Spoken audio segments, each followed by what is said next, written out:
Let's start with our first news. Charles Oliveira recently shared his predictions for the UFC White House event scheduled for June 14th. During a recent interview, he was asked to break down his picks for the stacked card. Oliveira did not hesitate as he named Ilia, Alex Peta, Sean Ali, Michael Chandler, Bo Nickel, Diego Lopez, and Josh Hoyt as his expected winners. The selections immediately sparked discussion among fans who were surprised by some of the choices and the overall balance of the lineup analysis. He also emphasized that Ilia brings explosive power. Alex Peta is looking sharp heading into the event, and Bo Nickel continues to rise rapidly in the middle of the division.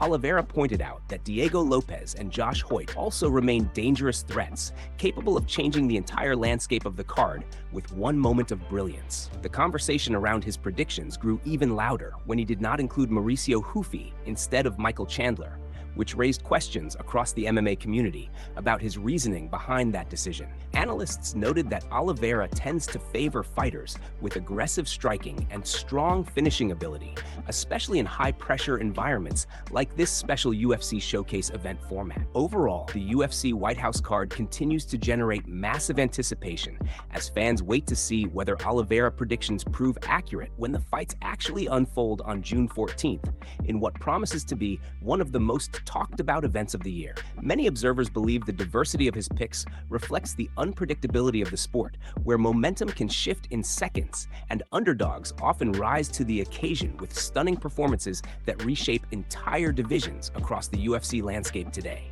Analysts remain divided on the outcome overall, but agree it will be unforgettable viewing experience. Move on to another news. Tom Aspinall reacts to Dana White downplaying the eye injury. Dana White still believes he never said anything negative about how Tom Aspinall reacted to having his eyes gouged at UFC 321. But nearly 7 months later, it still sounds like Aspinall didn't care for Dana's comments. And before getting into that, make sure to leave a like on the video to help support the channel. Back then, Dana said that only Aspinall knew if he could still see and if he could have kept fighting. The comments obviously raised eyebrows, especially Tom's. Well, more recently, he did an interview with Fight Your Corner, and not surprisingly, Aspinall was asked about Dana's comments. Here's what he had to say. He said, "He's not said it in so many words, but he's like alluded to it. I would love for that to be the case. It's been a time for me. It's like you said, if you're not fighting, you're not earning. So like, I'm not sitting here for fun. I'd love to be fighting. I'd love to be on these big cards and these big nights. I didn't work since I was 10 years old to sit on the sidelines." It's also true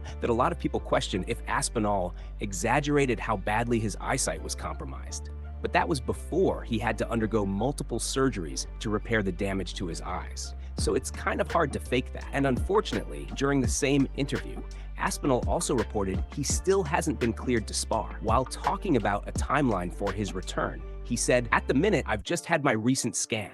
I thought it was going to get cleared actually to spar and to fight straight away. But they actually said they're giving me another couple of months. So I'm just waiting because the cells in your eye take a little bit longer to heal. So as soon as they're healed, we should be good to go." Hoping Aspinall gets the green light soon. So fans are still waiting for his return and a potential showdown with the winner of Alex Peta and Cyril Gane before the end of the year. The situation remains one of the most discussed injury recoveries in the division, with uncertainty surrounding exact timing, clearance, and future fight scheduling in the UFC landscape. Move on to another news. Michael Bisping just broke down the massive Paddy Pimblett versus Benoit Saint-Denis matchup set for International Fight Week. And according to him, the stakes could not be much higher for Paddy. Bisping explained that if Paddy manages to beat BSD, he immediately throws himself right back into the lightweight title conversation at the top of the division. He believes a win like this would not just be another victory, but a statement performance that forces the entire division to take notice. Bisping also suggested that a win could even reopen the long-building rivalry between Paddy and Ilia. He pointed out that the fact the two have already faced off inside the octagon adds extra fuel to a potential future clash, especially if Paddy keeps building momentum at lightweight. At the same time, Merab revealed an interesting detail about Ilia's mindset going into the Justin fight. Merab said Ilia told him that if Paddy had beaten Justin, he would have gladly fought Paddy next and then pursued Islam afterward. But once the highlight won, Ilia apparently felt the matchup no longer made sense for him in the bigger picture. That creates a very interesting situation around Paddy versus BSD. If Paddy wins, not only does he bounce back into contender status, but he potentially reopens one of the biggest grudge matches the UFC could make at lightweight with Ilia. But if BSD spoils the moment, the entire division shifts again, and Paddy's trajectory changes completely. Bisping made it clear this is not a simple matchup. He said there is no more easy path or safe fights at this level. BSD is dangerous, aggressive, and capable of finishing fights in multiple ways. He emphasized that BSD likely hits a little harder and brings serious danger on the ground where he could test Paddy's submission defense. However, Bisping also pointed out the opposite path, where Paddy could take control on the mat, get on top early, and dominate rounds just like others have done before him, potentially even securing a finish. He described it as perfect matchmaking for International Fight Week, especially with Conor versus Max Holloway in the main event, Paddy Pimblett versus Benoit Saint-Denis on a huge stage, Corey Sandhagen taking on Mario Bautista, Brandon Royval facing Looney Kavanagh, and Gable Steveson making his UFC debut. The card is stacked with rising contenders and major storylines, shaping the future of multiple divisions. The lightweight picture in particular could change dramatically, depending on the outcome of Paddy's performance on Fight Week. Move on to another news. Dana White has once again doubled down on his belief that Jon Jones is the Michael Jordan of MMA. Despite ongoing debates across the combat sports world, this comes after recent tension and discussions between Dana and Jones regarding the White House card situation. But Dana continues to stand firm on his praise for the former champion. Recently, Dana White sat down for an interview with The New Yorker, where he was asked who he considers the Michael Jordan of mixed martial arts. Without hesitation, he pointed to Jon Jones as the greatest example the sport has ever seen. In the clip, Dana stated, "If you're looking for your Michael Jordan, it would be Jon Jones who is the greatest." He then went on to explain his reasoning in detail. Dana highlighted Jon Jones' long and dominant career, emphasizing that he has remained undefeated in terms of official losses and has consistently performed at the highest level inside the UFC. He also pointed out Jones' ability to move across weight classes, adapting his skill set and still maintaining elite-level success against world-class competition. According to Dana, this level of dominance is extremely rare in the UFC, especially when fighters are tested against the best in the world over many years. He stressed that staying undefeated in such a competitive environment is something almost unheard of, and that is what separates Jon Jones from everyone else in MMA history. However, one detail that stood out during the discussion was Dana referring to Jon Jones as being in his 40s, which is not accurate. Jon Jones is actually still in his 30s and is set to turn 39 in July, making the statement slightly misleading in terms of age context. Still, Dana's overall message remained focused on Jones's legacy rather than the exact numbers. Despite the controversies, criticisms, and debates surrounding his career,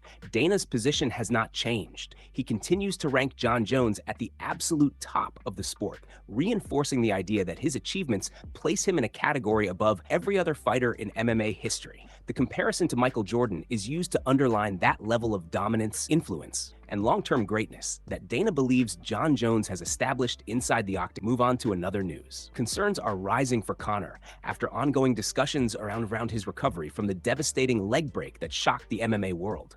The injury, a clean break to both the shin bone and the calf bone, is the same type of break Chris Weidman suffered years earlier, which adds even more weight to the conversation surrounding long-term recovery and performance. Chris Weidman has now issued a warning to Conor, explaining that the mental battle after such an injury can often be more difficult than the physical healing itself. He revealed that after his own comeback, he experienced PTSD like flashbacks during training and competition, especially when opponents targeted the same injured area. He stated that even when the body feels ready, the mind can hold back performance in ways fighters do not expect. Weidman described how he returned to training with confidence and believed he would be completely fine. However, during his comeback fight, he quickly realized the reality was far more complicated. When his opponent began attacking his legs early, he said he immediately felt hesitation, unable to throw kicks with the same confidence as before. Even when he attempted, it felt forced, slow, and mentally blocked, as if something inside him was preventing full commitment. He explained that this experience felt like PTSD,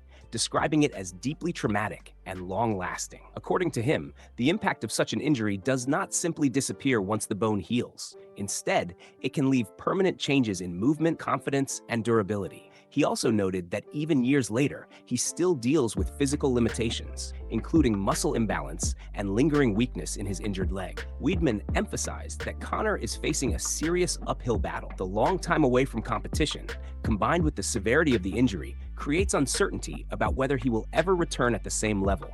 He warned that fighters are often not the same after this kind of damage, regardless of mindset or preparation. Fan reactions remain divided. Some believe Conor's financial resources, elite medical treatment, and recovery support give him a better chance of returning close to his prime condition. Others argue that no amount of treatment can fully restore a fighter after such a catastrophic injury. There are also claims circulating among fans about enhanced recovery methods, but nothing confirmed regarding his rehabilitation process. As debate continues, uncertainty surrounds how Conor will look upon return, whether physically or mentally, as comparisons to past fighters like Weidman only increase concerns about his future inside the octagon, and what version of him will eventually step back into. Move on to another news. Paulo Costa has claimed that the highly anticipated fight with Khamzat is not happening, despite years of buildup and constant call-outs between the two fighters. Costa, who recently secured a big win over Azam Makhanov in April, has been linked to several major names as he continues to climb back into title contention discussions. Following that victory, Costa briefly entered conversations around a potential light heavyweight title picture, and he also called out both Khamzat and Josh Hoyt as possible next opponents. However, in a recent post, Costa shared a strong message alongside a face-off poster with Khamzat, making it clear that he believes the fight is no longer realistic. He stated that Khamzat does not deserve a light heavyweight title shot, and used harsh language while dismissing him from the division conversation. Costa did not stop there. During a live stream, he explained his reasoning further, saying he believes Khamzat is broken and unlikely to return anytime soon. He claimed that even if a comeback happens, it would not be this year, and insisted it is time to move on and focus on other opponents. Costa emphasized that he is ready to compete as soon as possible, mentioning possible dates in July or August, and stated he is open to fighting at middleweight, light heavyweight, or even heavyweight depending on the opportunity. He also listed several potential opponents, including Hoyt, Strickland, and even Mike Perry as possible matchups. However, context makes those options complicated, as Hoyt is already booked, Strickland is dealing with injury concerns, and Mike Perry is currently not active in the UFC and is more likely focused on crossover opportunities outside the promotion. Despite Costa's claims, footage circulating online suggests Khamzat is still actively training, with clips showing him back in the gym and looking sharp during sparring sessions. This has led many fans to question Costa's comments and whether the fight is truly off or just not finalized yet. Discussion has also expanded into speculation about Khamzat potentially moving up to light heavyweight, where opinions are divided on how he would perform against elite competition. Prior to recent setbacks, some analysts even suggested he could pose serious problems for top fighters in the division, with bold predictions being made about matchups involving elite champions. As debate continues across the MMA community, the future of Costa versus Khamzat remains uncertain, with conflicting narratives between fighters' statements, training footage, and ongoing division developments keeping fans guessing about what comes next. Move on to another news. Ilia reportedly wants Arman next after his potential clash with Justin Gaethje, according to Spanish ESPN, and the situation has quickly become one of the most discussed topics in the lightweight division. Reports suggest that if Ilia successfully gets past Justin, his preferred first title defense would be against Arman, marking a surprising shift in direction compared to his previous stance on the matchup.